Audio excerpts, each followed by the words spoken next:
Bien, pues regreso con usted en esta última fase de esta conversación que estamos sosteniendo con el diputado Sergio Chan Lugo del Partido Acción Nacional y el diputado Manuel Huerta Ladrón de Guevara del Partido del Trabajo. El tema, como usted ya se dio cuenta en los segmentos anteriores, es el agua. ¿Qué hacemos con ella? ¿Qué hacemos sin ella, sobre todo?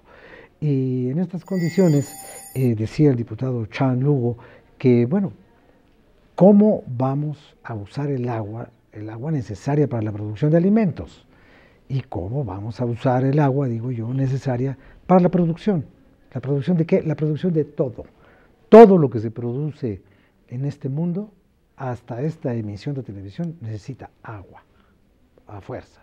No podemos vivir sin ella y a ella se le debe la presencia de la vida. Lo único que encontraron después de miles y miles de millones de dólares gastados en mandar un robot a Marte fue la felicidad de saber que en Marte había hielo en algunas zonas y eso quiere decir que hubo agua y que si hubo agua pudo haber vida, al menos de bacterias, pero había agua. Entonces, diputado Chan Lugo, ¿qué hacemos con el agua, las bacterias, la agricultura y la industria? Fíjate, y todo lo demás? Y es que hacías un comentario también para producir, por ejemplo, la industria usa o tiene una disponibilidad o se le ha asignado para sus procesos productivos un 5%. Del total que se asigna en los diversos usos en el país, es un 5%, más o menos. Por lo tanto, obviamente aquí, ¿qué es lo que hay que cuidar? Que con ese 5% no pase lo que pasó, y volvemos al tema de Sonora, con derrame, con afectación, y no solamente allá, en muchos otros lados.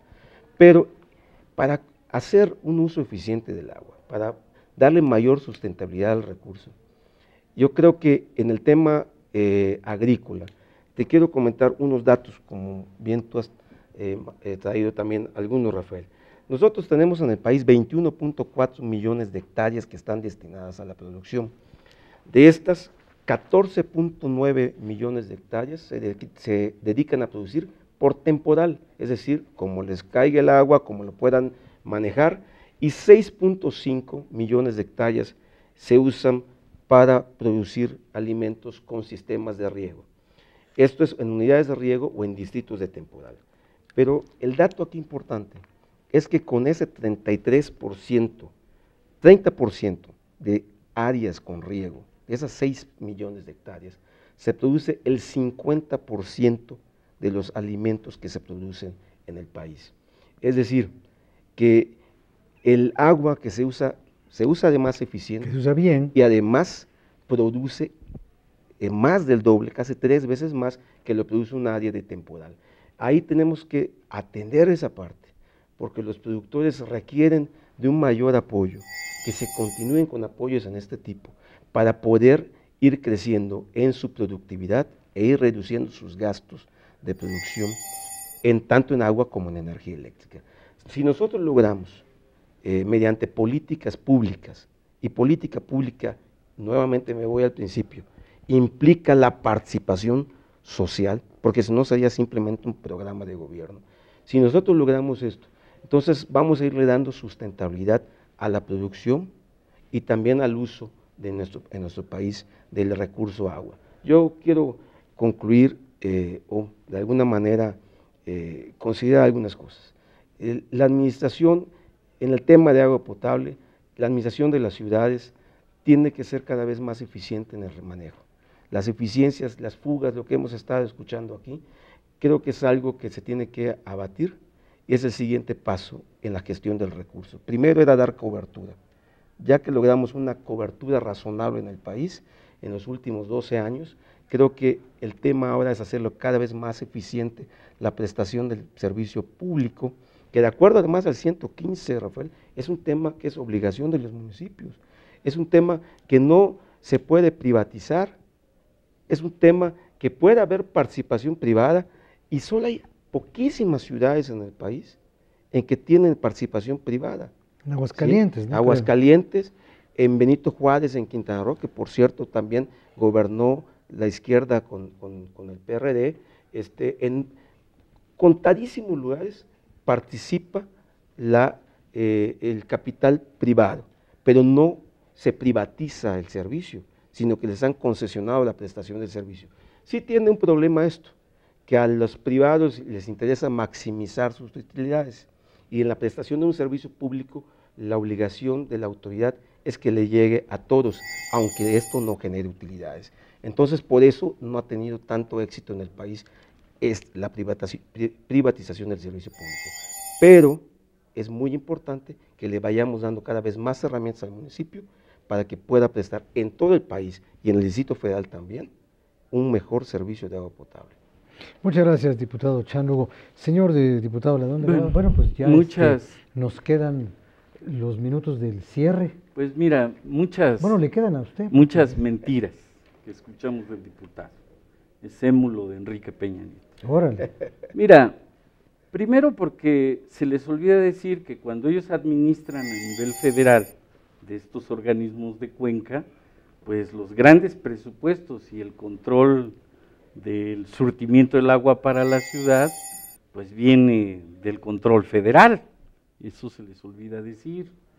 Se les olvida decir y reconocer que en el caso concreto de la ciudad, y obviamente no defiendo a Mancera, soy crítico del señor Mancera por muchas cosas más, evidentemente estamos heredando sistemas de saneamiento, insisto, algunos de la época porfiriana, el caso concreto del centro histórico de la Ciudad de México.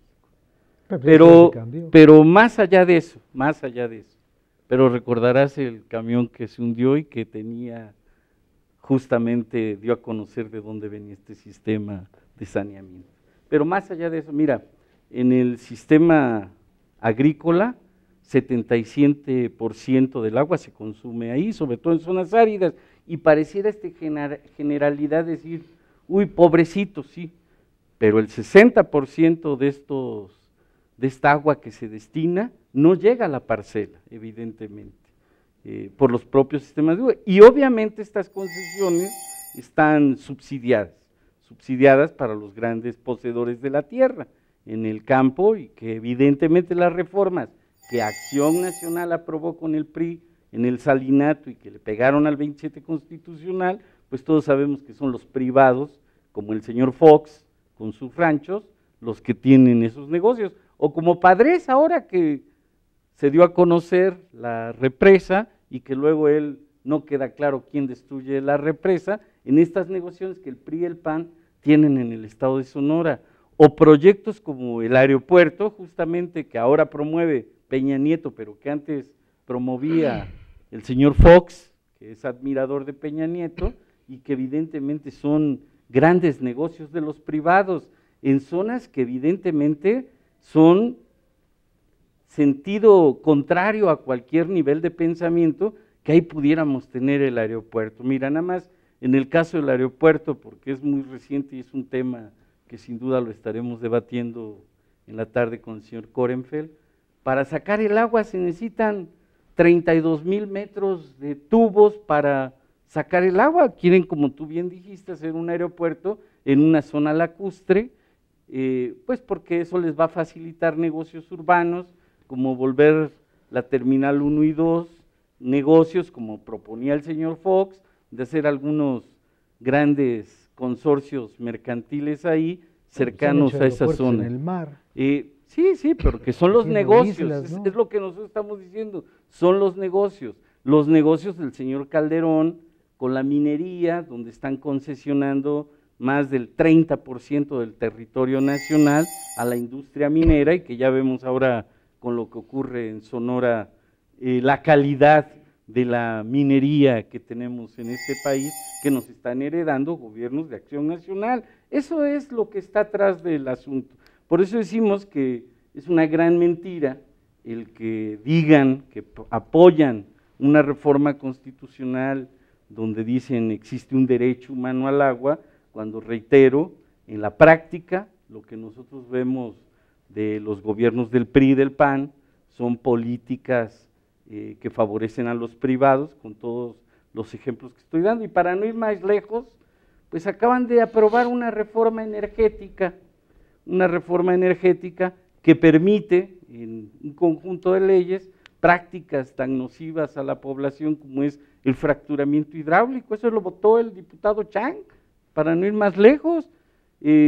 Fracturamiento hidráulico que consume millones de litros de agua que son contaminados, mantos freáticos que serán contaminados, y nos vienen con un discurso de que defienden los derechos humanos. Pues no puede uno consentir que se digan tantas mentiras a la población, y por eso tenemos que poner estos puntos sobre las IES. ¿Nosotros con quién estamos? Estamos con los ciudadanos que desde hace mucho tiempo en la práctica están, a través de su participación social en luchas ambientales, en la defensa de las cuencas, generando propuestas e iniciativas que en próximos días en la ciudad de Guadalajara, en este Congreso de Agua para Todos y Todas, pues vendrá sin duda esta iniciativa, que es la que nosotros defenderemos aquí en la Cámara de Diputados, donde no nada más validemos el derecho constitucional que se logró, que obviamente en eso pues es lo menos que en ese momento se podría generar, ¿no? Volverlo práctica con las iniciativas de leyes secundarias que tenemos que aprobar en próximos días, y ya ahí nos daremos cuenta cómo vota Acción Nacional, vamos a darnos cuenta cómo votamos otros, pero yo insisto, en el caso concreto de la reforma energética que permite el fracturamiento hidráulico que contamina el agua y los mantos freáticos, el diputado Chang la votó a favor, y eso no tengo la menor duda, y eso queda para la historia de él y de sus nietos y bisnietos. Pues muchas gracias, señores, gracias por sus puntos de vista, gracias a usted por su acompañamiento, gracias por escucharnos y por vernos, y estaremos aquí pronto en el siguiente programa de esta serie desde el Congreso.